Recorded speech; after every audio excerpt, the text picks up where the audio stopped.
데살로니가 전서 5장 10절에는 다음과 같이 지적되어 있습니다. 예수께서 우리를 위하여 죽으사 우리로 하여금 깨어있든지 자든지 자기와 함께 살게 하셨느니라. 오늘 이 시간에는 주님과 함께하는 사람이란 제목으로 말씀을 드리자고 합니다.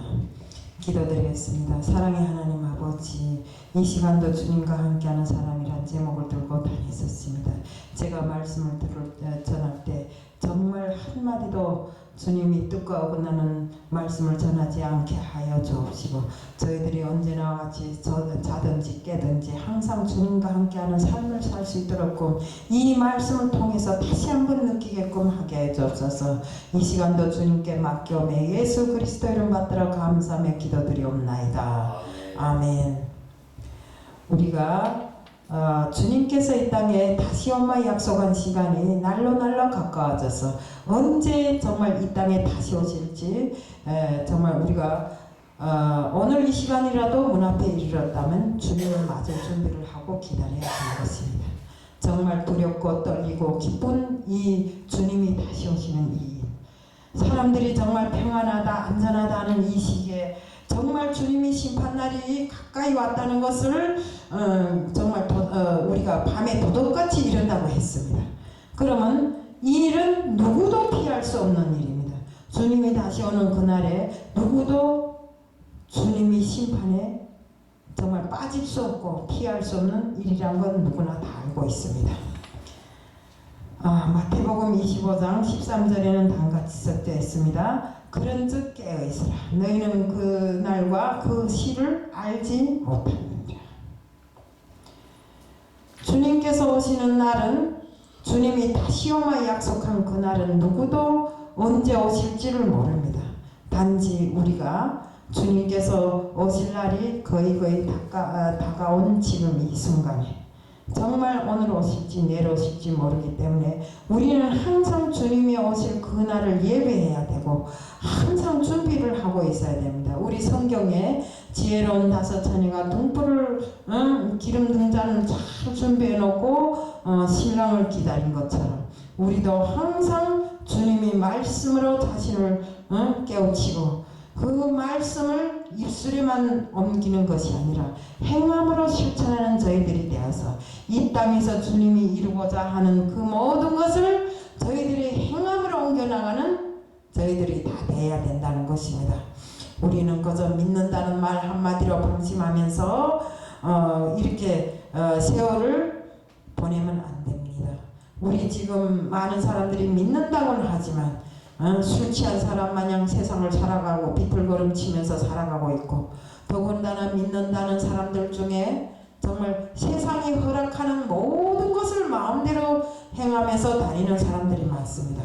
과연 때려놓고 보면 그 사람이 믿는 사람이 맞는가 하는 정도로 정말 어지러운 생활을 많이 하고 다니는 분들이 많습니다. 우리는 이렇게 하면 안 됩니다. 우리 여기 미련한 다섯 처녀처럼 기름 등잔을 제때 준비하지 못해서 신랑이 오는 그 시간을 맞추지 못해서 문이 닫힌 후에 기름 등잔을 준비해갖고 그 문을 아무리 두드려봐야 나는 너희들을 모른다고 하시는 주님의 말씀을 듣는 그 외에는 아무것도 없습니다. 그러면 우리가 그 문 안에 들어가지 못하면 우리는 어떻게 되겠습니까? 바로 천국을 바라보며 살다가 지옥에 가는 것 외에는 아무것도 없는 것입니다. 우리 믿는 것이 천국을 바라보고 믿는 것이지 지옥 가려고 믿는 게 아니잖아요. 그러니까 우리는 항상 누군가가 이러더라고요. 칼을 빼들었으니 수박이라도 찔러야지 이러더라고요. 그 뜻이 우리가 일단은 천국을 바라보고 했으니 천국에 갈 때까지 어떻게 하나 우리가 주님이 뜻을 헤아려서 주님과 함께하는 이런 사람이 되지 않는다면 우리는 천국의 그 소망을 이룰 수가 없는 것입니다. 우리는 어느 시간에 오실지 모르는 그 주님을 맞을 준비를 정말 그 밤에 도둑같이 온다 했으니 언제 오실지 모르잖아요. 그러니까 그 준비를 정말 날마다 진실로 해 나가야 되는 것입니다. 우리들이 정말 평안하다고 안전하다고 이렇게 마음 놓고 있을 때 주님이 도둑같이 오신다 했잖아요. 지금 시기가 바로 그 시기입니다. 우리는 세상 것에 취해서 정신을 못 차리고 이렇게 살아가고 있는데 주님이 오실 날은 하루하루 지금 섬겨지고 있는 것입니다. 결국 우리는 정말 실제적으로 우리가 믿는 사람들은 어둠에 있지 아니하고 낮에 있기 때문에 우리는 항상 빛이 자녀라고 이렇게 이야기를 하지만 그 행함이 온전치 못하면 우리는 빛이 자녀라는 말만 있을 뿐이지 실제 우리의 모든 영은 어둠에 있게 되는 것입니다. 그렇기 때문에 어둠에 있는 우리들이 빨리 하루빨리 빛이 자녀로 이렇게 되기 위해서 다 모든 노력들을 다 해야 되는 것입니다. 하나님이 우리를 세우심은 오직 우리 주 예수 그리스도로 말미암아 구원을 이루기 위해서 우리를 세우셨는데 우리가 그 구원을 입술로만 이루고 한번 내가 하나님의 말씀을 영접하고 구원을 받았다 해서 그 구원이 영원한 것입니까? 절대로 아닌 것입니다. 구원은 입술에 있을지 모르나 우리 영혼은 제대로 구원을 못 받는 것입니다.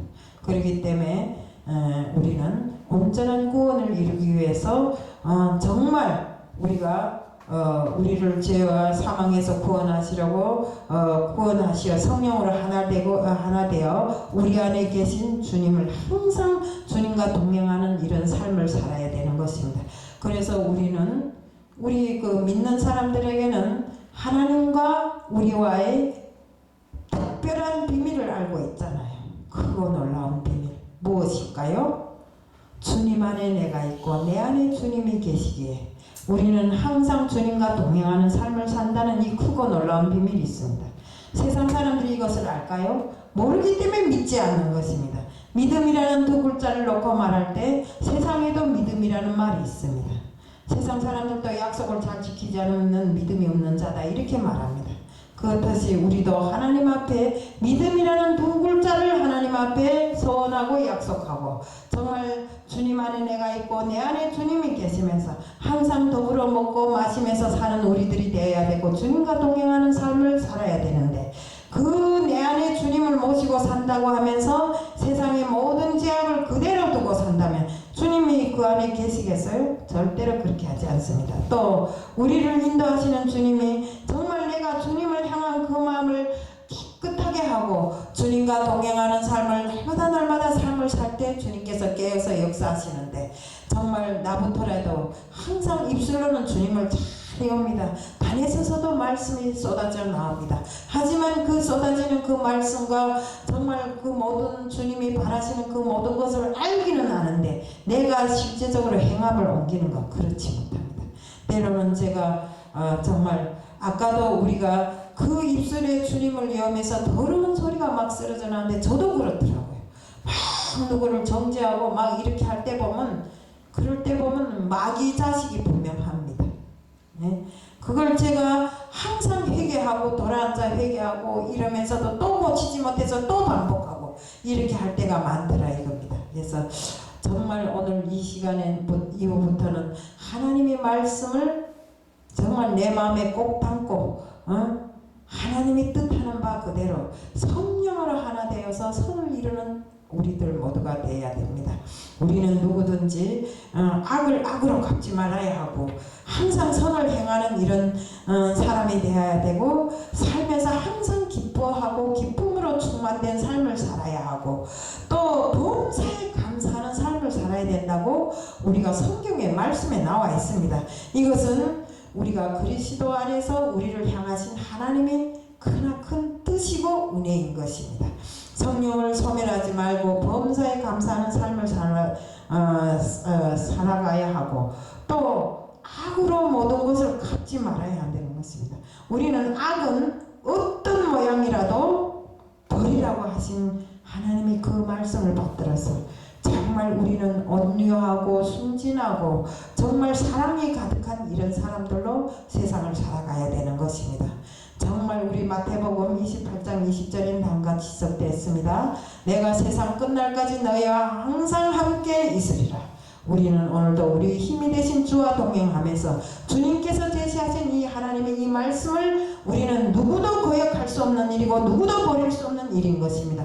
우리는 믿음으로 세상을 살아가면서 주님이 자녀라고 그 이름 높이 일컬음을 받았다면 오로지 주님과 함께하는 삶을 살면서 주님께서 이 세상에 우리가 살아야 될 길을 밝혀주셨기에 그 길을 우리가 한치도 오차없이 주님께서 바라시는 그 길을 우리는 꿋꿋이 걸어 나가야 되는 것입니다. 정말 믿음 생활의 길은 험난하고 험합니다.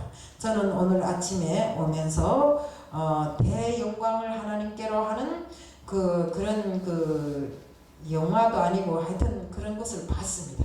봤는데 정말 그것을 보면서 너무나 많은 것을 느꼈습니다.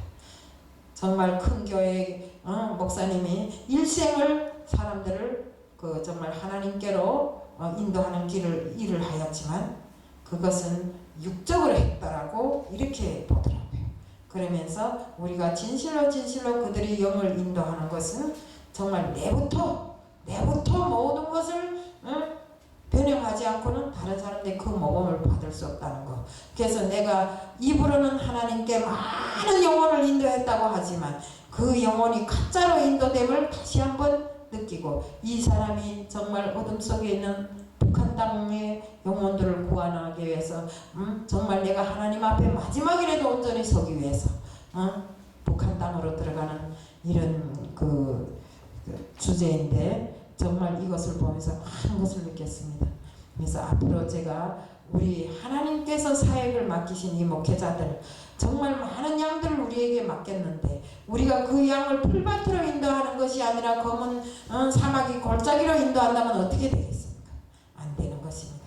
그래서 우리가 먼저 하나님의 말씀을 알고 정말 하나님의 말씀이 뜻을 쫓아서 우리가 행함을 온전히 하면서 이렇게 갈 때만이 그들이 온전한 길을 갈 수 있다는 것입니다. 그래서 요즘에 나온 것이기에 우리 한국 기독교 교회의 큰 교회 목사님들이 바른 길을 가지 못해서 사람들로부터 이렇게 정죄를 받는 이런 것도 다 나온 거 보니까 정말 가슴 아프고 앞으로 어떻게 살아야 되겠다는 새로운 그런 결심을 서게 하는 이런 주제인데 우리는 정말 진심으로 하나님께서 바라시는 일이 무엇인가 하는 것을 온전히 알아야 됩니다. 우리가 10명, 20명, 100명, 10,000명을 내 영혼을 구원했다고 인도했다고 자랑할 만한 이런 자랑거리를 안고 사는 게 내 영광이 아닙니다. 우리는 단지 하나님께 영광 돌리기 위해서 그 일을 하고 있는 것입니다. 그렇기 때문에 내 영광보다 하나님께 영광 돌리는 일을 먼저 하고 정말 우리를 위해서 이 땅에 오셔서 죽으시고 피까지 흘리신 주님이 그 공로를 우리는 알아야 되는 것입니다. 정말 이 세상을 정말 죽으심으로써 십자가의 보혈로 이기신 주님과 함께하는 우리들의 삶이 될 수 있도록 하자는 것을 말씀드리면서 말씀을 마치겠습니다.